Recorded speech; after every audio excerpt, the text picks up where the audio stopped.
பைசைக்கிளோட முக்கியமான காமெண்ட்ஸ் என்னன்னு பார்க்க போறோம். பைசைக்கிளோட முக்கியமான காமெண்ட்ஸ் என்னன்னா 2 ட்ரிவல் கியரு, ஒரு சாஃப்ட், 2 பியரிங்கு, 2 பியரிங் கப்பு. இந்த பைசைக்கிள் எதுக்கு செஞ்சோம்னா, இப்போ இருக்க ஆர்டினரி பைசைக்கிள்லாம் ஸ்லிப் ஏற்படுறதுக்கு அதிக வாய்ப்பு இருக்கு. அதை தவிர்த்து கியர் வந்து ஃபுல்லா பவரை பின்னாடி டிரான்ஸ்ஃபர் பண்ணும். அதுக்காண்டி அதை செஞ்சோம். இதனால வந்து சுமுத்தாவும் போகும், நாய்ஸ் கம்மியாக தான் ஏற்படும்.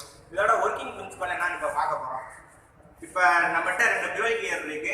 இதுல முன்னாடி ஒரு டுவெல் கியர் அட்டாச் பண்ணிருக்கோம், பின்னாடி ஒரு டுவெல் கியர் அட்டாச் பண்ணிருக்கோம். முன்னாடி இருக்க டுவெல் கியர் செட் எப்படின்னா, ஒன்னு லீனியர் மோஷனாகவும் ஒன்னு ரோட்டரி மோஷனாகவும் கனெக்ட் பண்ணிருக்கோம். அதே மாதிரி பின்னாடியும் கனெக்ட் பண்ணிருக்கோம். இப்போ முன்னாடி இருக்க லீனியர் மோஷன் கியர் வந்து இந்த குட்டி கியரை வந்து ரோட்டரி மோஷனா சுத்தி விடும். இதனால வந்து சாஃப்ட் சுத்துது.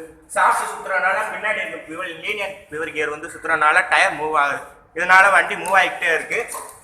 நீங்க இப்படியே பார்க்கலாம்.